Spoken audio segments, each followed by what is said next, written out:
Video start करने से पहले मैं आप सबसे एक बहुत ही सिंपल LRDI का क्वेश्चन पूछना चाहती हूँ। There are 6 friends named as ABCDEF and the constraint is A is sitting between B and D। कितने सारे सिनेरियो सोच सकते हो इस पर्टिकुलर कंस्ट्रेंट पे। So guys these are the following scenarios which can be made out of one single constraint. These constraints are very tricky and that's what make LRDI the toughest section for most of the CAT aspirants. अगर आप इन constraints को समझ जाते हो so that's it. आपका LRDI section बहुत ही ज़्यादा easy हो जाएगा आपके लिए. So hello everyone, those who do not know me, my name is Anshika Singh and this year I have completed my MBA from IIM Mumbai. Currently I'm working as a program manager at Amazon. In CAT 2020 I scored 97.48 percentile and I cracked 13 IIMs including IIM Kozhikode, IIM Shillong, all the new IIMs, all the baby IIMs, and finally I decided to go into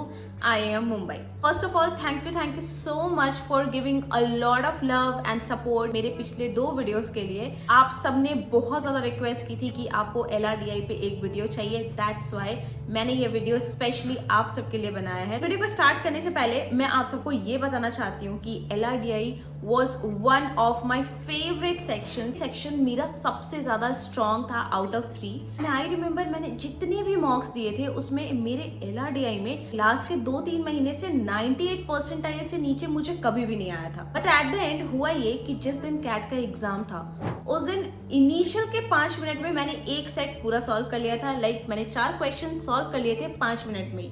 but आगे के कोई भी question मुझसे solve ही नहीं हो रहे थे। मुझे समझ ही नहीं आ रहा था कि अब मैं क्या करूं। यही वो सेक्शन था जो कि मेरा स्कोर बूस्ट अप करने वाला था। Literally I cried during the exam और जैसे तैसे I manage to solve around 11 to 12 questions. Overall ये स्टोरी बताने का मतलब यही है, LRDI एक ऐसा सेक्शन है जो कि बहुत ही ज्यादा अनप्रेडिक्टेबल है। आपका LRDI कितना भी स्ट्रांग हो, आप नहीं कह सकते हो कि एग्जाम में वो आपसे सॉल्व होगा या नहीं। It is a mental game. It just like कि क्या पता वो सेट आपसे 5 मिनट में सॉल्व हो जाए, क्या वो आधे घंटे में सॉल्व हो, और क्या पता जो सेट आपने अभी सॉल्व किया है उसको अगर आप 5-6 दिन बाद सॉल्व करोगे तो वो आपसे सॉल्व होगा भी या नहीं।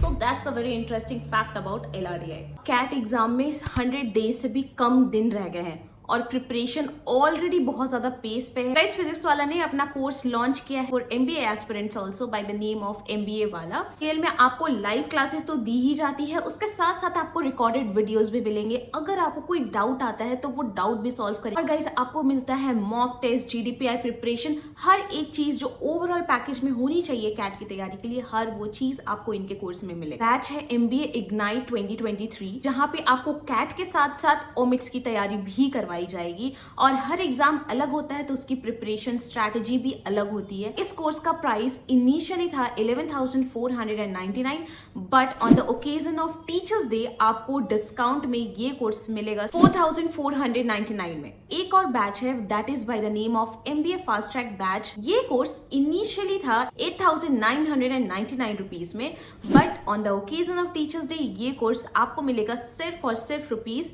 3,099 लेगा। If you are going to use my coupon code AS200 then you guys are going to get extra discount of rupees 200। वो भी लिंक्स है वो मैं नीचे डिस्क्रिप्शन बॉक्स में डाल दूंगी, आप जाकर के लिंक को चेक करो, अपनी तरफ से भी रिसर्च करो और अगर पसंद आता है तो guys you can go for it. So guys without any further due let's start the video. Number 1 tip, understand the CAT LRDI pattern. आपको सबसे पहले LRDI को समझना पड़ेगा कि किस तरह के सेट आते हैं कैट एग्जाम में। So guys there are total 4 sets जो कि आपको आपके एग्जाम में मिलेंगे। उन 4 में से 2 सेट डुएबल होते हैं। 2 सेट डुएबल होते इट डजंट मीन कि वो इजी होगा, उनका लेवल इजी टू मॉडरेट होगा और टफ भी हो सकता है। इट जस्ट कि अगर आप उसमें थोड़ा सा भी टाइम इन्वेस्ट करोगे और अगर आपने प्रैक्टिस की होगी तो वो आपसे सॉल्व हो जाएगा। एक सेट होता है जो कि मॉडरेट टू टफ लेवल का होता है, उसके लिए आपकी स्किल थोड़ी सी और ज्यादा होनी चाहिए उसको सॉल्व करने के लिए। और एक सेट पर्टिकुलरली ऐसा इंटेंशनली डिजाइन किया जाता है जो कि आपसे सॉल्व नहीं हो। अपने दिमाग में यही रखना है कि आपको सारे सेट सॉल्व नहीं करने हैं और एक सेट के सारे क्वेश्चन भी सॉल्व नहीं करने हैं। सो गाइस एक टिप्स मैं आप सबको देना चाहती हूँ DI से रिलेटेड। जब भी DI से रिलेटेड सेट आए तो आप उसके क्वेश्चंस को जरूर स्कैन करो। मोस्ट ऑफ द टाइम ऐसा होता है कि जो हमारा क्वेश्चन है वो बिल्कुल डायरेक्ट होता है। लाइक आप DI का सेट पढ़ रहे होगे, उसी से डायरेक्टली क्वेश्चन दिया होगा and with in 5 to 6 second वो आपका सॉल्व हो जाएगा। Moral of the story is कि अगर आपको कोई भी सेट दिया जाता है तो आप उसके क्वेश्चंस को जरूर से जरूर स्कैन करो। क्या पता कोई क्वेश्चन ऐसा हो जिसका डायरेक्ट आंसर आपको सेट को पढ़ने के टाइम पे ही मिल जाए। इससे आपका काफी ज्यादा टाइम भी सेव होगा। Now the second tip is वैदिक मैथ्स। जो सबसे पहली चीज हमें क्वांट और LRDI दोनों में पढ़ाई जाती है वो होता है वैदिक मैथ्स। इनिशियली तो बच्चे इसको बहुत ही ज्यादा सीरियसली लेते हैं, इसको सॉल्व भी करते हैं, but over the period of time वो वैदिक मैथ्स को भूल जाते हैं। उन्हें लगता है स्क्रीन पे कैलकुलेटर तो होगा ही, तो क्यों वैदिक मैथ्स को सॉल्व करना, इसमें टाइम इन्वेस्ट करने की जरूरत क्या है। So guys let me tell you one thing कि जो स्क्रीन पे कैलकुलेटर होता है उसको यूज करना बहुत ही ज्यादा टफ होता है और उसमें टाइम ज्यादा लगता है। डेटा इंटरप्रिटेशन, अगर आपका वैदिक मैथ स्ट्रॉन्ग होगा तो उसको सॉल्व करना आपके लिए बहुत ही ज्यादा इजी हो जाएगा। और जो डर है आपके मन में कि इतने बड़े बड़े नंबर्स को कैसे सॉल्व करें, या फिर बहुत सारे नॉन इंजीनियर्स भी हैं उनको बहुत ज्यादा डर होता है कि कैसे सॉल्व करें, आपका ये डर बहुत हद तक रिड्यूस हो जाएगा अगर आप कैलकुलेशन को मास्टर कर लेते हो। तो ये सिर्फ आपको LRDI में ही हेल्प नहीं करेगा, ये आपको क्वांट में भी हेल्प करेगा। आपको मैं एक बहुत ही अच्छे एग्जांपल से इसको समझाना चाहती हूँ। जब भी सब्जी खरीदने गए होंगे, सब्जी बेचने वाले होते हैं, वो आपको विद इन अ सेकेंड बता देंगे कि कितने पैसे हुए, बिकॉज वो रेगुलरली इस चीज के प्रैक्टिस में है। सिमिलर हैपेंस विथ योर वैदिक मैथ्स ऑल्सो।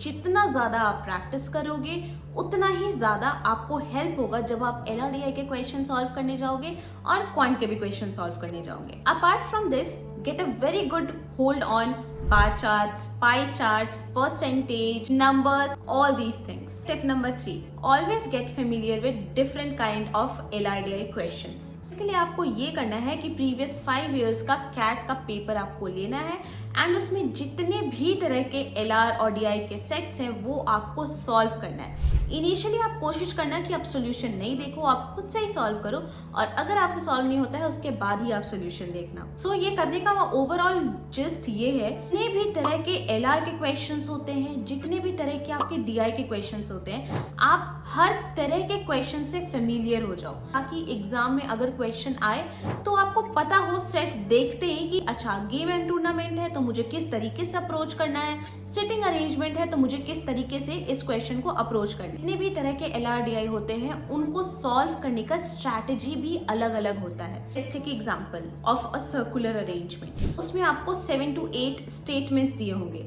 और अगर आप नंबर 1 स्टेटमेंट से ही सॉल्व करने लगोगे तो ये बहुत ही ज्यादा कंफ्यूजिंग आपके लिए हो जाएगा।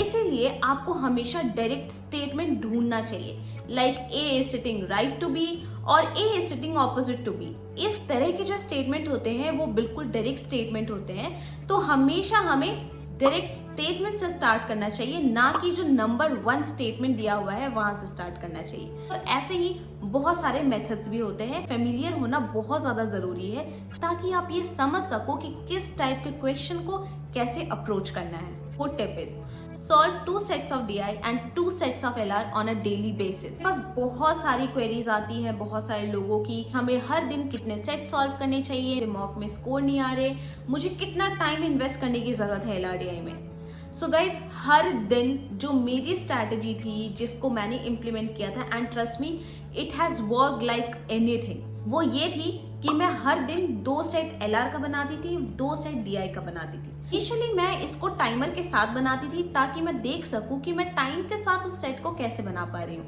और बाद में अगर मैं वो टाइमर के साथ सॉल्व नहीं भी कर पाती थी, स्टिल मैं उसको सॉल्व करके देखती थी ये जानने के लिए कि क्या ये सेट मुझसे सॉल्व हो भी पा रहा है या नहीं। सो गाइज इससे मुझे ये एनालिसिस होता था कि किस तरह के सेट में मैं बहुत ज्यादा कंफर्टेबल हूँ, विद इन टाइम लिमिट मैं बना ले रही हूँ, एंड किस तरह के सेट मुझे आते तो हैं बट मुझे उसमें ज्यादा टाइम लग रहा है, किस तरह के सेट ऐसे हैं जो कि मुझसे बन ही नहीं पा रहे हैं। एनालिसिस आपको भी तभी आएगी जब आप हर दिन डेली बेसिस पे प्रैक्टिस करोगे। सुनने में तो बहुत इजी लग रहा होगा कि हर दिन 2 LR ही तो सॉल्व करना है, दिन 2 DI ही तो सॉल्व करना है, बट गाइज यही सबसे बड़ा मेजर चैलेंज है, उसको ले करके बैठना ही बहुत बड़ा चैलेंज है।